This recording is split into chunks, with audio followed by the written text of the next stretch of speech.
What's up, guys? Welcome back to another True Story Buck. Tonight's story is about a giant snake, and the story took place when I was a kid. This thing took off, and it scared the crap out of me, and another kid was with me, and we took off running. And yeah, it was big, very big. So anyway, I'll give you that story, and there's a little bit of a backstory I can go into with this. And actually, there's some craziness going on here as usual, but it's another true story. I only give you guys the true stories from a working man. Usually, these are working man stories. This one's still a working man story. It's just that this working man was around 10 years old. This is 40 years ago now. So you're not going to be able to go there and find this snake that I saw. Not now. And one time in my life only. Only one time did I ever see something like that. I was warned about it, but I thought it was a lie. And so, yeah, until the day I saw it. And even then, I would say even at 10 years old, I knew I was never going to see anything like that again because I had already been there. I don't know how many years, like a lot. I'd lived there for a lot of years, most of my life. And it only ever happened once. So, yeah.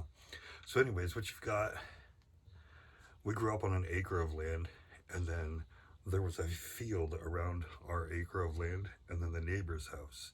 And beside the neighbor's house was a railroad track that ran right back across through this field, And so at one time, it was the edge of this field was like an edge of a swamp, and they had put the railroad line through.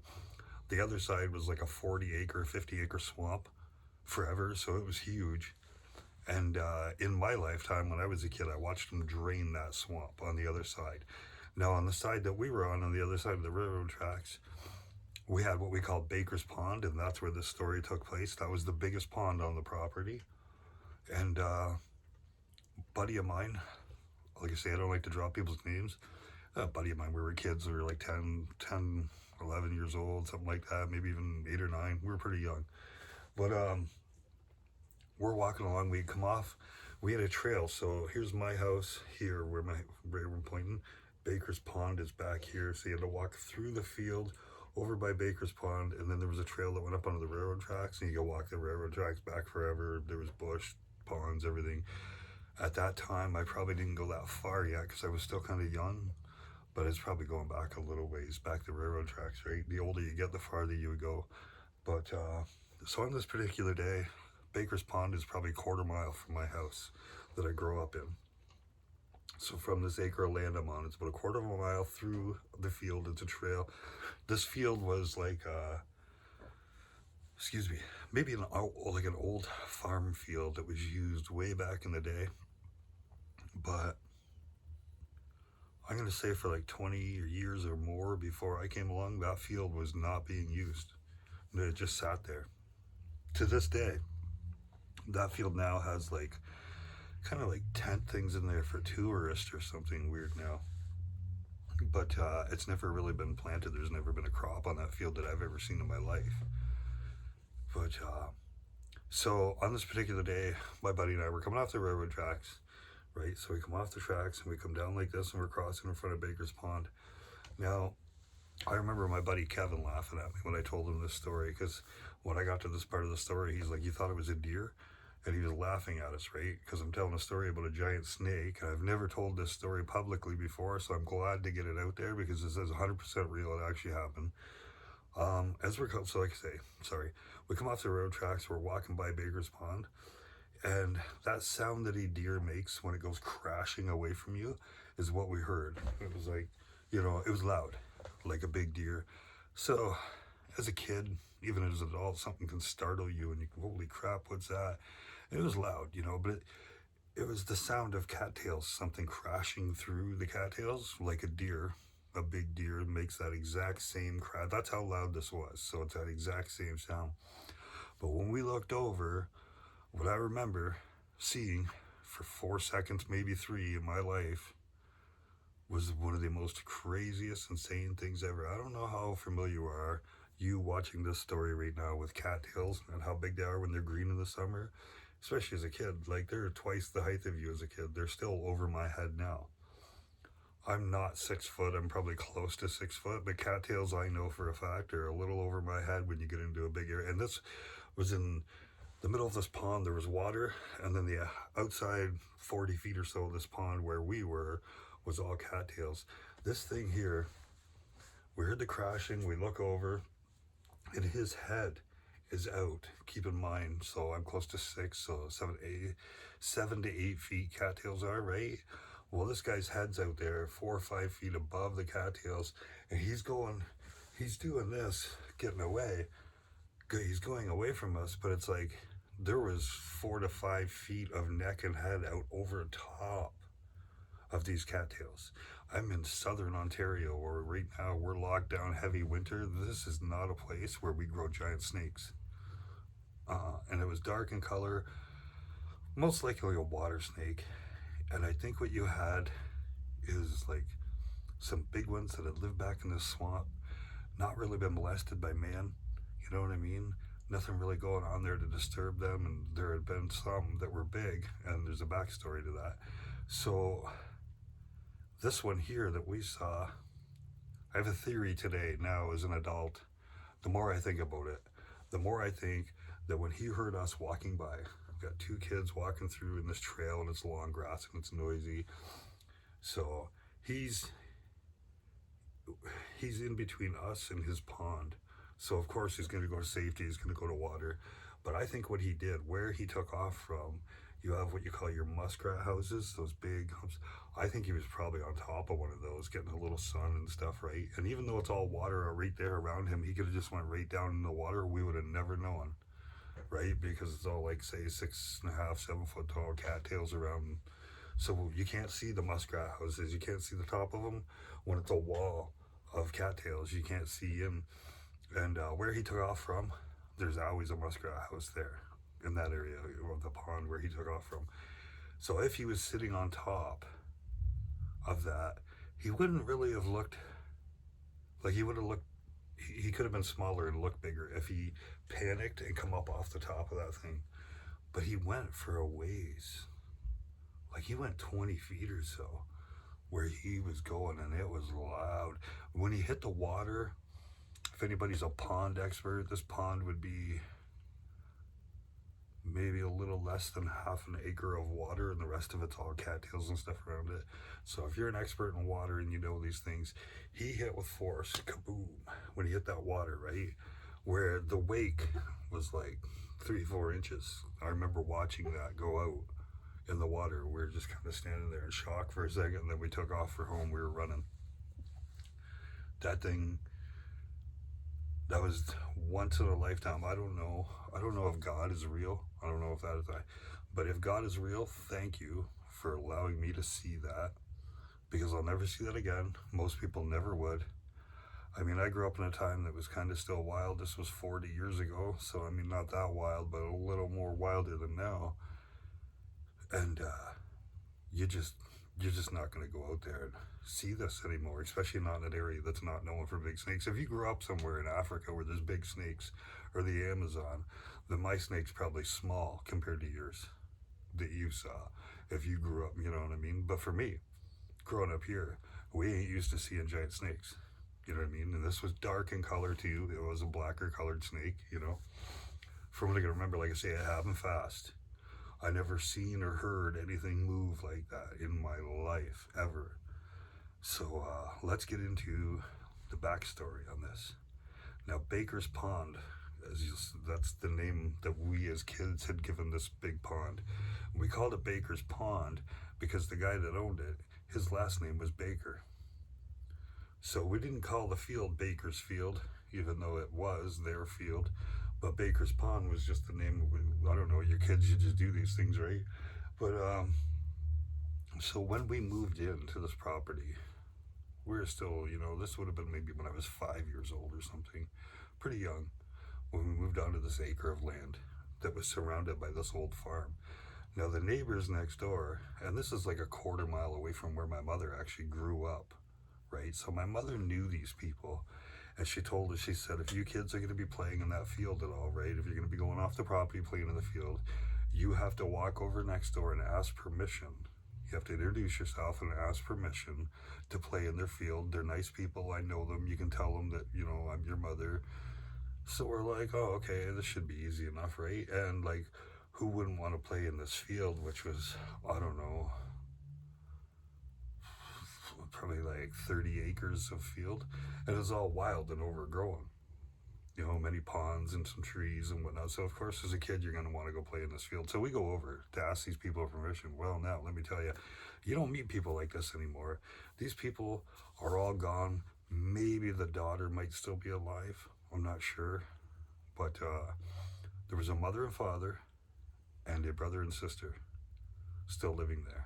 That's what you had when we went over there as kids. So, knock on the door. And this is the backstory to this big snake thing, by the way, okay? Just hang in there. I'm going to tell you that. It wouldn't make sense if I didn't tell you. So we go, we knock on the door, and we get the mother answers the door. You ever seen Madagascar, the little old lady that beats up Alex the lion? She's like got the gray hair and the bun and everything like that, only not moving fast. Like this is a little old lady, 80, 90 years old. And we're not really getting much conversation going here. We're not getting not conversation. We're not getting anything. Like it was kind of crazy for a minute there. Then it got crazier because the daughter showed up and started losing her mind.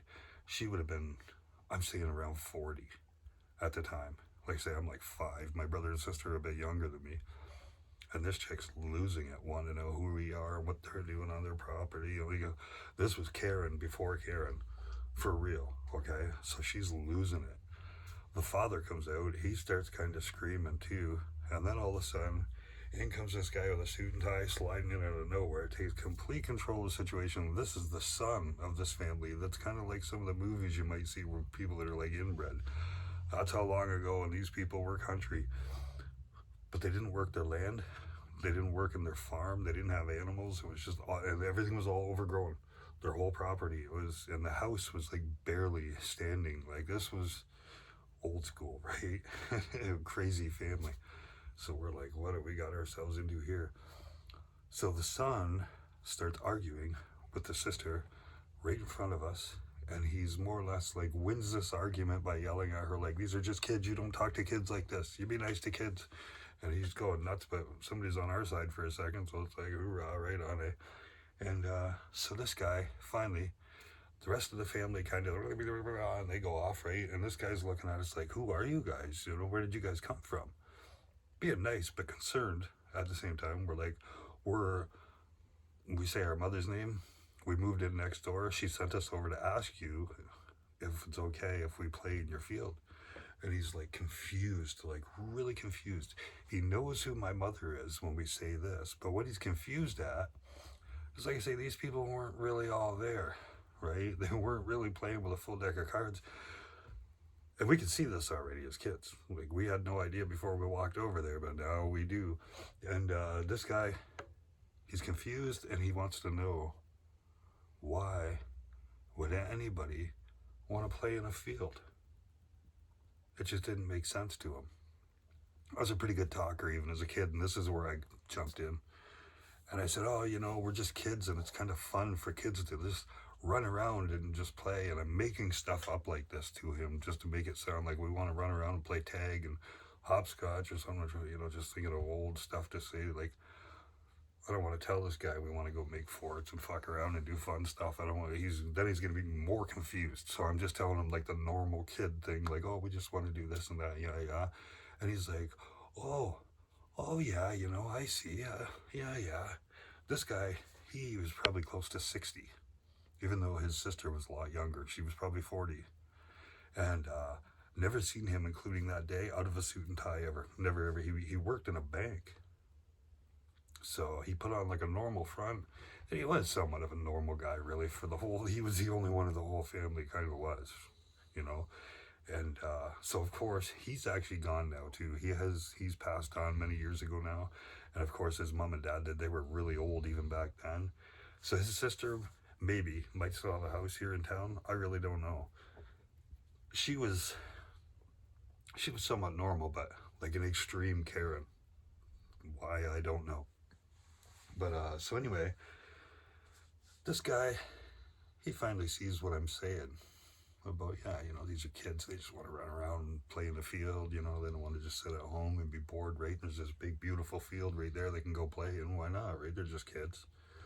So he's seeing this now, and he's, oh, okay, you know, yeah, you guys can play in my field. Yeah, you know, anytime you want, go ahead, play it, you know. So we were about to leave. Thank you very much, you know, sir. You do the right thing here, right? You say the right things and respect, you know. So we were about to leave, and he called us back. Oh, hang on, guys. Hold on. I want to tell you something. Oh, yeah, you know.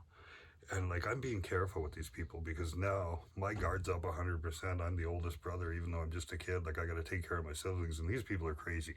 I can see that they're crazy. They're nuts, right? So I'm like, oh, God, now what? And he starts telling me a story. And he tells me a story about these snakes, like the one I just told you about. And I'm like, yep, he's crazy too. In my mind at that time as a kid, 100% this guy's cheese has slid off his cracker. He's gunzo, right? Because of the story he told me. That all changed the day that my buddy and I looked over expecting to see a deer crashing away from us. And I saw exactly what that old man told me was actually out there. Because when he called us back, hey guys, come here, I want to tell you something before you go. He says, listen, he didn't say Baker's Pond or that pond like where we knew of Baker's Pond. You could not leave the very back of his property. There was like an island that was surrounded by water, and you couldn't actually get to it, like deep water, so you couldn't get back there. But he told us we hadn't been there yet. Keeping in mind, like, we're just asking permission, so we didn't even know about Baker's Pond yet. We didn't know nothing, right? All you could see was some big trees back there at the back and stuff, you know, and you could see the fence line going back. So he tells us at the very, very back of the property, at the back of the field, and he had grown up on this land. This guy who's, like I say, in his 60s somewhere, maybe not quite, maybe 55, 60, I don't know. But anyway, he starts to tell us the stories about when we were kids. We would see these giant snakes once in a while back at the very back of the property. At the very back. Don't go to the very back of the property. Maybe don't play back there. I don't know if they're still there, but when we were kids, we would see these big giant snakes once in a while, and they didn't do anything. Nobody ever got attacked, was kind of what he was telling us. He said, but I think they're kind of dangerous because, you know, they're big, and like milk snakes, even in the area we were at, you step anywhere near a wild snake, like even a 4 or 5 footer, and it would just freak out like a lightning bolt, scare the crap out of you if you didn't see them. You know, that happened all the time. But like a 4 or 5 foot long snake was one thing. I seen some that were 8 foot. You know, not a milk snake, but you're getting into like a black water snake. I don't know what the world record is, by the way. I was thinking that before I started telling the story. I do not know what the longest water snake, black water snake is what we called them here. I don't know what the biggest one would be on record, but I'd be curious to find out. Maybe I should try and Google that. So yeah, he told us, that old man, he warned us, and I thought he was crazy. I think probably that was like the first place we went. It was exactly where he said don't go because you're going to go. And it was like, I remember that. It was within the first few days that we wound up back there. Exactly where he said they used to see him, and we crept up on that area. And you know how you are when you're a kid, right? We stood there for 10 minutes looking around, didn't see any giant snakes, so we're like, that guy's lying. There's no giant snakes back here. Because to listen to this guy, this was something he's seen all the time. So this was still in the early 80s when he's telling me this. He's 55, 60 years old, so you do the math and go back to when this guy was a kid. They were seeing big snakes. It was just that particular area in Cambro, Ontario, where this happened, where they were seeing these big snakes.